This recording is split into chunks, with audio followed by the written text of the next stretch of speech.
ಆಗನ ನೀವು ಈ ದೇಶದ ಚುಕ್ಕಾಣಿ ಹಿಡಿತಿದ್ರಿ. ವಾಜಪೇಯಿ ಅವರಿಗೆ ವಾಜಪೇಯಿ ಬರೋವರೆಗೆ, ನಂತರ ಇವತ್ತು ಮೋದಿಯವರು ಬರೋವರೆಗೆ ವೇಟ್ ಮಾಡ್ತಾ ಇರಲಿಲ್ಲ. ಇದನ್ನು ಒಪ್ತಿರೋ ಇಲ್ಲೋ? ಇಲ್ಲ, ನೀವು ಕೇವಲ ಹಿಂದುತ್ವ ನೆಲೆಗಟ್ಟಿನಲ್ಲಿ ಮಾತು ಮಾಡಿದ್ದೀರಿ. ಇವತ್ತು ಹೇಳ್ತಾ ಇದ್ದೀರಿ ಹಿಂದೂ ದೇಶ ಅಂತ, ಹಿಂದೂ ರಾಷ್ಟ್ರ ಅಂತೇಳಿ. ಬಾಬರಿ ಮಸೀದಿ ಬಿದ್ದಾಗ ಯಾಕೆ ನಿಮ್ಮ ಸರ್ಕಾರ ಬರಲಿಲ್ಲ? ಬಲಿಷ್ಠ ಆಗ್ತಾ ಇತ್ತಂದ್ರೆ ಬೆಳೀತಾ ಬಂದರೆ ಆ ಮಾತು ಬೇರೆ, ಇನ್ನೂ ಬೆಳೀತಾ ಇದ್ರೆ ಅದು ಮಾತು ಬೇರೆ. ಇಡೀ ದೇಶ ಒಪ್ತದನ ಇದನ್ನು ಅಂತೇಳಿ. ಯಾಕಂದರೆ ಇಲ್ಲಿ ಅಸ್ಪೃಶ್ಯರು, ಇಲ್ಲಿ ದಲಿತರು, ಇಲ್ಲಿ ಆದಿವಾಸಿಗಳು, ಇಲ್ಲಿ ಮೈನಾರಿಟಿಗಳು, ಇವರೆಲ್ಲರೂ ಈ ಸಿದ್ಧಾಂತವನ್ನು ಒಪ್ಪುವುದಿಲ್ಲ.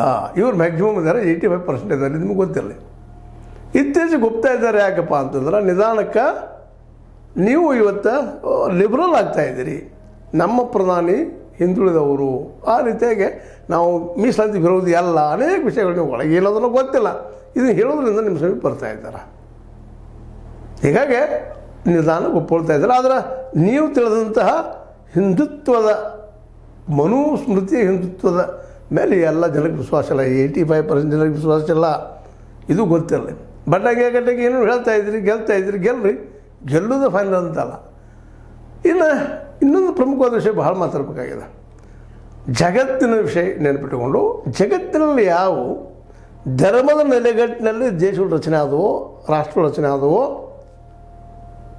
ಅವು ಹೆಚ್ಚು ಕಡಿಮೆ ಇವತ್ತು ಬಡತನದಲ್ಲೇ, ನಿರುದ್ಯೋಗದಲ್ಲೇ, ಮತ್ತೊಂದರಲ್ಲೇ, ಬಡದಾಟದಲ್ಲೇ ನಿರತಾಗಿದ್ದಾವೆ.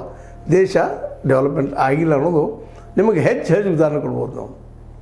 ಯಾಕಂದರೆ ಇವತ್ತು ಇಸ್ಲಾಮಿಸ್ಟ್ ದೇಶಗಳು ಅಂತ ನಾವು ಏನು ಕರ್ಕೋತೀವಿ. ಯಾವ ದೇಶ ಇಡೀ ವಿಶ್ವಕ್ಕೆ ಒಳ್ಳೆಯದಾಗುವಂಥದ್ದು ಮಾಡಿದ, ಅದು ವಿಶ್ವಕ್ಕೆ ಅತ್ಯಂತ ಶ್ರೀಮಂತಾಗಿ, ಬಲಿಷ್ಠಾಗಿ, ಬುದ್ಧಿವಂತಾಗಿ ಬೆಳೆದದಂತ. ಏನೋ ಅವ್ರ ಕಾರಣದಲ್ಲೂ ಸಹಯೋಗ, ಅವ್ರು ಅನ್ಕೊಳ್ತಾರೆ ಅಲ್ಲಾನ ಕರುಣೆಯಿಂದ ಅಂತೇಳಿ. ಯಾವ ಕರುಣೆ ಇಲ್ಲ. ಸಮುದ್ರ ದಂಡೆಯವರು ಬಂದಿದ್ದರಿಂದಾಗಿ ಅಲ್ಲಿ ಅವರಿಗೆ ಕರಿ ಬಂಗಾರ ಅಂದ್ರೆ ಪೆಟ್ರೋಲ್ ಖನಿಜ ಸಿಕ್ಕಿದ್ರಿಂದ ಇವತ್ತು ಕೆಲವು ದೇಶಗಳು ಶ್ರೀಮಂತ ಆಗ್ಯಾವ, ರೊಕ್ಕದ ಶ್ರೀಮಂತ ಇದ್ದಾರೆ. ನಾಳೆ ಖನಿಜ ತೀರ್ತಂದ್ರೆ ಅವರು ನಮಗಿದ್ದು ಅರ್ಥದ್ದು ಪರ್ಸೆಂಟ್. ಕೃಷಿನಾಗ ಏನು ಬೆಳೆ ಹೊಡೆದ್ರಿ ನೀವು?